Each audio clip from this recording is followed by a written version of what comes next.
पुण्यातल्या तनिषा भिसे मृत्यू प्रकरणामध्ये ससूनची समिती आज दीनानाथ रुग्णालयामध्ये चौकशी करणार आहे आणि ससूनची उच्चस्तरीय समिती दीनानाथ रुग्णालयातल्या उपचारांसंदर्भातली माहिती घेणार आहे।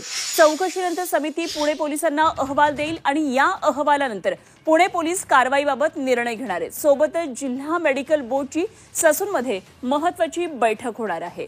त्यामुळे आज महत्त्वाच्या घडामोडी पुण्यामध्ये असणार आहेत। दीनानाथ मंगेशकर हॉस्पिटलमधून अहवालानंतर आज पुणे पोलीस कारवाईबाबत काही निर्णय घेता आहेत का हे बघणं महत्त्वाचं ठरणार आहे। तेव्हा ससूनचा आज चौकशी अहवाल येईल आणि या संदर्भात काय काय नेमक्या पुण्यामध्ये सगळ्या घडामोडी आहेत ते आपण जाणून घेणार आहोत। आमचे प्रतिनिधी चंद्रकांत फुंदे सध्या पुण्यामधून आपल्याबरोबर जोडले गेलेत। चंद्रकांत, काय नेमकं पुण्यामध्ये आज महत्त्वाच्या घडामोडी असणार आहेत आणि ससून रुग्णालयाची जी समिती आहे ती आज दीनानाथ मंगेशकर मध्ये येणार आहे हॉस्पिटलमध्ये, आणि काय नेमकं या ठिकाणी आज घडामोडी घडणार आहेत, काय आपण या संदर्भात माहिती द्या।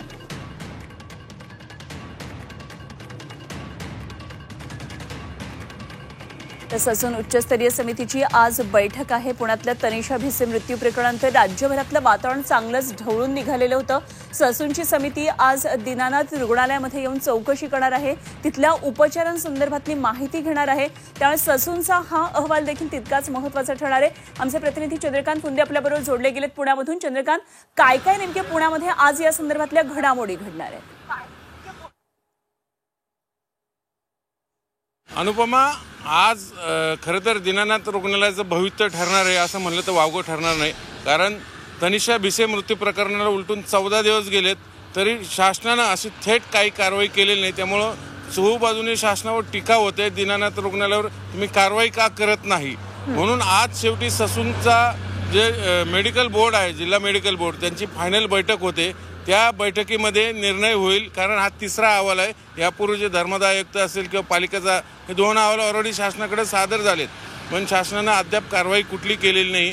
पण ह्या तिसरा अहवाल महत्त्वाचा अशासाठी आहे, याच्यातनं त्या CCTVमधनं समोर आलेलं आहे की 5.5 तास संबंधित गर्भवती तिथं बसून होते रुग्णालयात, तिच्यावर कुठलेही उपचार झाले नाही। त्यामुळे त्या आधारे निश्चितच कारवाई होऊ शकते। तो अहवाल जर आज पोलिसांकडे सादर झाला तर निश्चित पोलीस गुन्हा दाखल करू शकतात।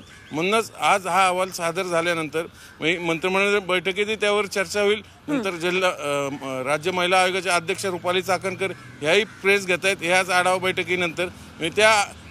आणि कालच त्यांनी सांगितले हो रुग्णालयावर कारवाई होणार, त्यामुळे शासन आज खरंच रुग्णालयावर कारवाई करणार का आणि गुन्हा दाखल होणार का। आणि राहिला प्रश्न डॉक्टर घायसास त्यांनी स्वतःहून राजीनामा दिलेला आहे, त्यामुळे ती काही प्रशासकीय कारवाई आहे असं म्हणता येणार नाही। त्यामुळे नेमकी कारवाई काय होते रुग्णालयावर, कारण यातनं एक मेसेज द्यायचा आहे, एकटं दीनानाथ रुग्णालय डिपॉझिट घेतं असं नाही। पुण्यातले सगळे महागडी म्हणजे रुबी असेल, संचिती असेल, जहांगीर असेल, पुणे हॉस्पिटल असेल, सह्याद्री असेल, हे तर दीनानाथ पेक्षाही जास्त ते तर डिपॉझिट घेतल्याशिवाय एकंदरीतच वैद्यकीय क्षेत्रातल्या ही सगळ्यात महत्त्वाची घडामोड आज ठरणार आहे आणि काय नेमका गुन्हा दाखल होतोय बघणं महत्त्वाचं ठरणार आहे। जरूर या पुण्यातल्या सर्व घडामोडींवर चंद्रकांत लक्ष ठेवून राहा। वेळोवेळी आपण चर्चा करूया। तुर्तास धन्यवाद दिलेल्या या सविस्तर माहिती।